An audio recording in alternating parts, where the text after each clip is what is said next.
What's the biggest thing in the entire universe?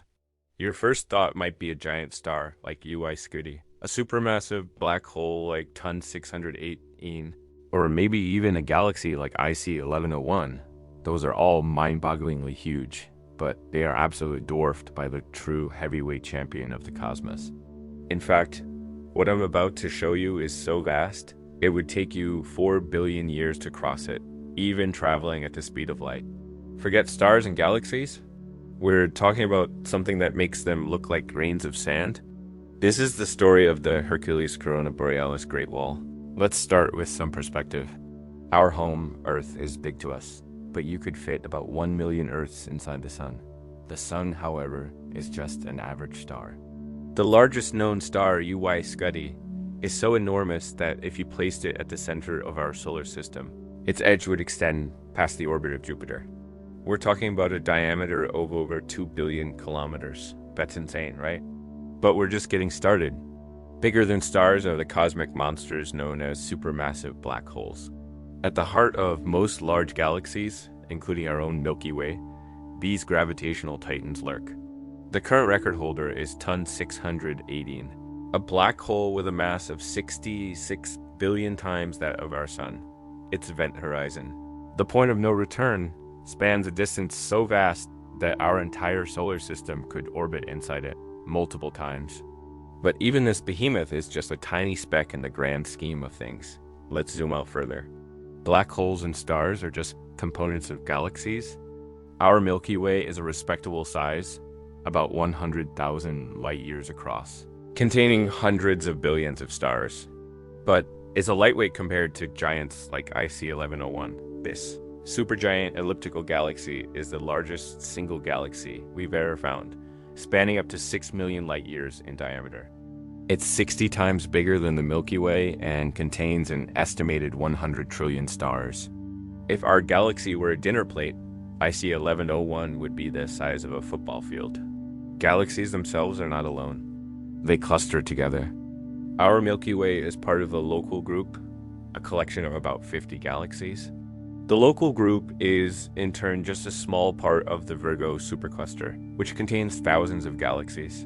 Superclusters are massive, truly massive structures held together by gravity. One of the largest is the Laniakea supercluster, which means immeasurable heaven in Hawaiian. It's home to our Milky Way and about 100,000 other galaxies, stretching over 500 million light years, getting bigger and bigger, but we're still not there yet. All these structures, stars, black holes, galaxies, and even superclusters are what we call gravitationally bound objects. They are held together by their own gravity into a cohesive unit. For a long time, scientists thought that superclusters were the upper limit on the size of things in the universe. The cosmological principle suggested that on the largest scales, the universe should be pretty much uniform, without any structures larger than a few 100 million light years. Anything bigger shouldn't have had time to form since the Big Bang. But the universe, as it often does, had a surprise waiting for us. And this brings us to the Hercules Corona Borealis Great Wall. This isn't a single object like a star or a galaxy.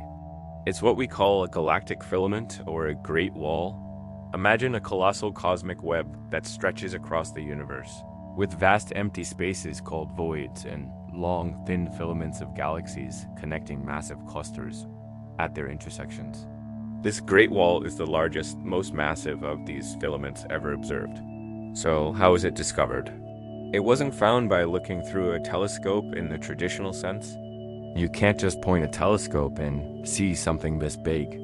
Instead, its existence was revealed by mapping the locations of gamma-ray bursts, or GRBs.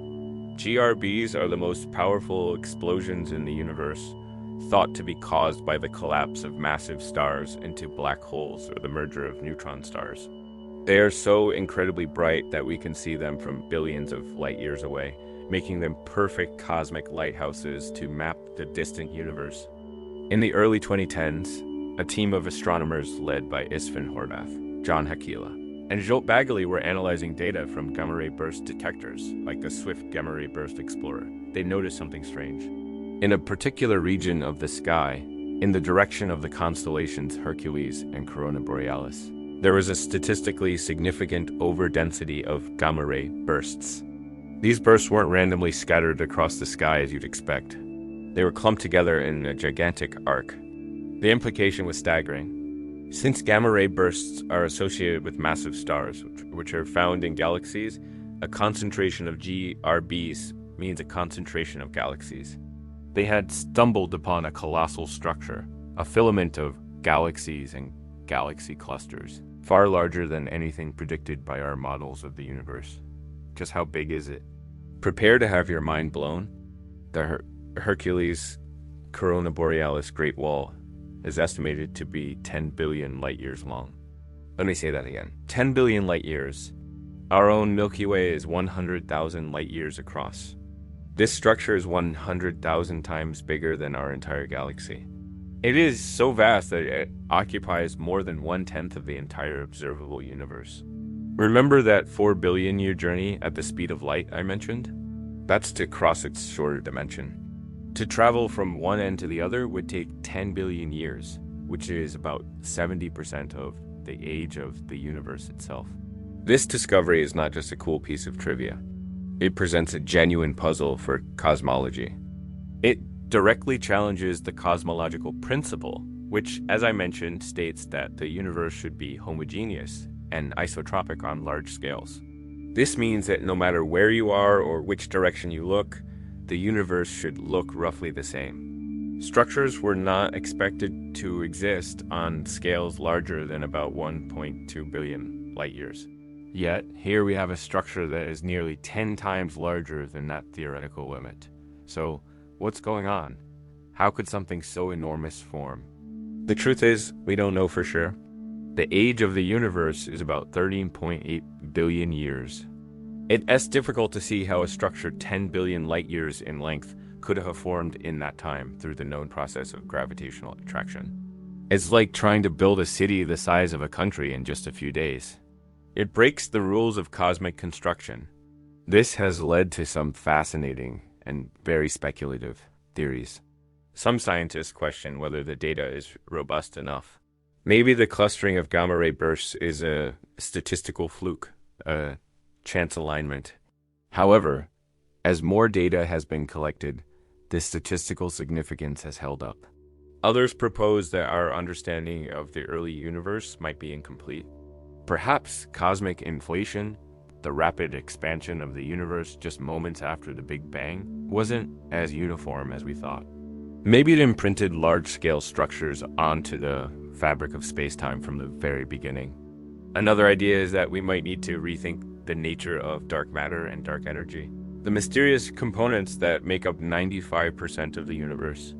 Could their properties allow for the formation of such super large structures? Or perhaps, and this is the most radical idea, our entire model of cosmology is wrong and needs a major overhaul? The Hercules Corona Borealis Great Wall could be the anomaly that forces us to rewrite the textbooks on how the universe works. It's a reminder that no matter how much we learn, the universe always has more secrets to reveal. We live on a tiny planet orbiting a typical star in an average galaxy, which is part of a larger supercluster. But all of that is just a tiny part of a cosmic web, and the largest thread in that web is a structure so vast it defies our current understanding of everything. It's a humbling thought, isn't it? The biggest thing in the universe isn't a single object you can point to, but a filament of cosmic structure that challenges the very foundations of our knowledge. And that is what makes science so exciting. Every new discovery, especially one that doesn't fit our models, is not a failure, but an opportunity. It's a signpost pointing us toward a deeper, more complete understanding of reality. The Hercules Corona Borealis Great Wall is one such signpost, a giant question mark written across the sky, inviting us to look deeper, think bigger, and continue our incredible journey of cosmic exploration. Thanks so much for watching. If you enjoyed this journey to the edge of cosmic scale, don't forget to hit that like button and subscribe for more deep dives into the mysteries of our universe. What do you think this giant wall means for science? Let me know in the comments below. See you next time.